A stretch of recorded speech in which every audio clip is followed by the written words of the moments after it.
Morning, welcome back to my channel আর welcome back to new another blog and video. তো তোমরা সবাই কেমন আছো? আশা করছি সবাই ভালো আছো আর আমিও খুবই ভালো আছি। তো অনেক দিন পর আবার ভিডিও স্টার্ট করলাম, মানে অনেক ভিডিও গ্যালারিতে ছিল, ওগুলোই এডিট করে করে ছাড়ছি। তো আজকে হচ্ছে বৃহস্পতিবার। তো ফাইনালি দেখো সকালবেলা উঠে আজকে প্রায় 6টার দিকে উঠেছি। এখন অতটা ঠান্ডা নেই যেহেতু সকালবেলায় রৌদ্র বেরোচ্ছে, ঈদের রৌদ্র ছাটা। তো সকালবেলা ঘুম থেকে উঠে বাড়িঘর মুছলাম, যেহেতু বৃহস্পতিবার পুজো করতে হবে।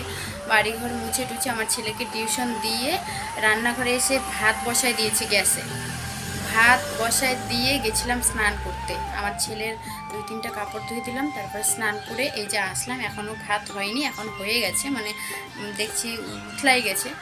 তো হয়েছে, এখন নামাবো। নামাই টামাই নিয়ে আগে পুজো করব, তারপরে তরকারি রান্না করব। তো চলো ভিডিওটা কন্টিনিউ দেখতে থাকো। আই হোপ আজকের ভিডিও দেখতে তোমাদের সবার খুব ভালো লাগবে। তো আজকে হচ্ছে বৃহস্পতিবার, বৃহস্পতিবারের ভিডিও তোমরা দেখতে পারবে। আর স্নান করে চলে আসলাম, ওই জন্য মাথায় গামছা পেঁচিয়ে নিয়েছি যেহেতু চুলটা ভেজা।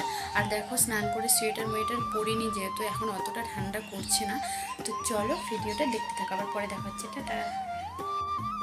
তো এই যে আমার ভাতটা হয়ে গেছে, এই যে নামিয়ে নেব। তো পূজা করব, তার জন্য চলে এসেছি ফুল তুলতে।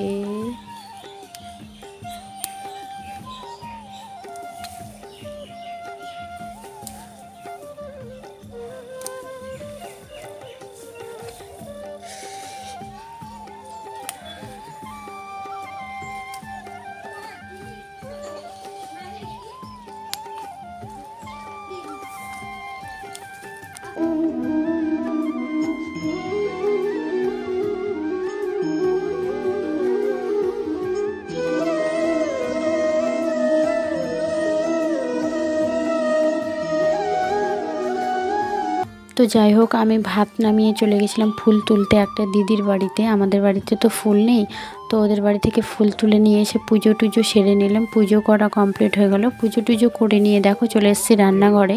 আর আমি ভাত নামিয়ে আগে পুজোটাই করে নিয়েছিলাম, কেননা আমি ভাত উঠিয়ে দিয়ে চান করতে গেছিলাম। তো চান করে এসে আমি ভাবছি তাহলে আগে পুজোটাই করে নিই, নাহলে আবার এদিকে তরকারি রান্না করব, পেঁয়াজ রসুন নাড়া পড়বে। তো তার জন্য আগে পুজো টুজো সেরে নিলাম। এখন দেখো চলে এসেছি রান্নাঘরে, তরকারি কাটছি। এটা হচ্ছে পেঁয়াজের পাতা, মানে আমার বাবার বাড়ি থেকে যে আনছিলাম।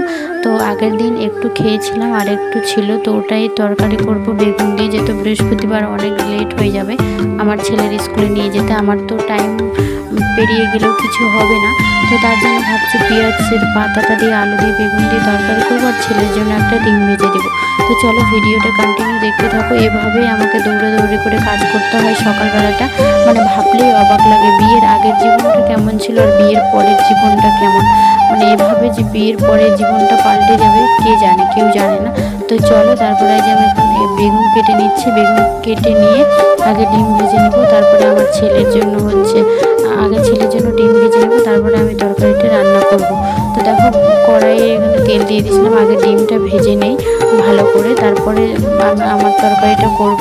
তো চলো তোমরা ভিডিওটা কন্টিনিউ দেখতে থাকো।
1টার দিকে এই বান্ধবীগুলো চলে এসেছিলো। তো বান্ধবীগুলো অনেকক্ষণ ছিল, জানি না, অনেকক্ষণ আড্ডা মারছিল, মানে প্রায় কটার দিকে এসেছিলো তা জানি না, কিন্তু অনেকক্ষণই এসেছিলো।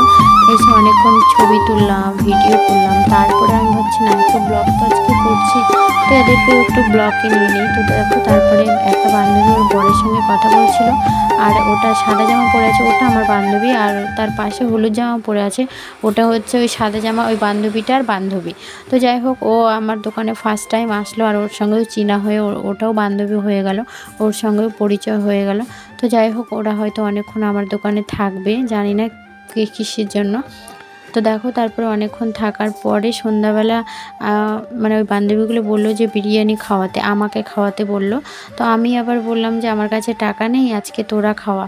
তো জানি না কি মন হলো, তো তারপরে চলে গেলাম তিনজনে বিরিয়ানির দোকানে। তো দেখো বিরিয়ানির দোকানে এসে মানে দাঁড়িয়েছিলাম, যে ভাবছিলাম আর কি কে টাকা দিবে কে দিবে না। তো যাই হোক, ওরা আবার ফোনও করছিল কাকে কাকে আমি জানি না। তো তারপরে হচ্ছে অলরেডি বিরিয়ানির দোকানে ঢুকেই গেলাম, ঢুকে হচ্ছে বিরিয়ানি অর্ডার দিয়ে দিয়েছে বান্ধবীটা। তো 3 প্লেট দিয়েছে তিনজনের, মানে ওরা নাকি হাফ প্লেট করে খাবে না। তো যাই হোক, আমি কিছুই বলিনি, ওরাই যা অর্ডার দিয়েছে। তো তারপরে অর্ডার দেওয়ার পরে এখানে একটু মস্তি করে নিলাম 3 বান্ধবী, মানে দেখিয়ে নিলাম নিজেদেরকে। তারপরে দেখো যে অলরেডি বিরিয়ানি চলে এসছে, বিরিয়ানি দিয়ে চলে গেছে। তো চলো আমরা বিরিয়ানিটা খেতে থাকি। আর কি বলো তো, বিয়ের পরে হয়তো একটু আমার কষ্ট আছে। মানুষের দেখো একদিক থেকে একটা কিছু কমতি থাকেই, সেরকম আমারও কিছু না কিছু আছে। তো যাই হোক, এই দিক থেকে যেরকম দেখো ঘোরা ফেরা খাওয়া দাওয়া এগুলো মানে কি বলবো, এগুলো হয়তো আমি বিয়ের আগে অতটাও পাইনি, কারণ আমার গ্রামেই টিউশন ছিল, গ্রামেই স্কুল ছিল, হয়তো দূরে কোথাও যেতেও পারিনি বান্ধবীদের সঙ্গে, সেরকম হোটেলে ঢুকে খাওয়া বা মেলায় একসঙ্গে ঘোরা এগুলো কোনো কিছু পাইনি। কিন্তু বিয়ের পরে আমি এগুলো মানে পুরো মতো এনজয় করছি, সত্যি কথা বলতে। কারণ আমার তো একটু গ্রামের সাইডে বাড়ি ছিল, হয়তো সেই দিকে কোনো হোটেল ছিল না, বা কোনো কিছু সেরকম গ্রামে টাউনের মতোও ছিল না। তো যাই হোক, দূরে অতটা যাওয়া সম্ভবও ছিল না, তো এগুলো আমরা পারিনি। বিয়ের পরে আমি এগুলো এনজয় করছি। তো যাই হোক, সত্যি পুরোপুরি আমার জীবনটা পাল্টে গেছে বিয়ের পর। একদিক থেকে অনেক সুখী, আর কোনো না কোনো দিক থেকে একটু মানে কমতি আছে। তো যাই হোক, তারপর সন্ধ্যাবেলা বাড়ি চলে এসেছিলাম বিরিয়ানি খাওয়া দাওয়া করার পরে। খাওয়া দাওয়া করে এসে দেখো একটা ভাস্তের বার্থডে ছিল, বার্থডেতে চলে এসেছে আমার ছেলেকে নিয়ে, যেহেতু বলেছে শুধু বাচ্চাদেরকে খাওয়াবে। তো আমার ছেলে আমাকে না হলে হবে না, আর আমার ছেলে তো একাও ভাত খেতেও পারে না, তো মাংস ভাত করেছে। তো যাই হোক, তারপরে এখানে কেক কাটছিল ভাস্তিটা। তো চলো, ভিডিওটা তোমার কেমন লাগলো অবশ্যই কমেন্ট করে জানাবে। দেখা হচ্ছে নেক্সট ভিডিওতে। টাটা সবাইকে, গুড নাইট।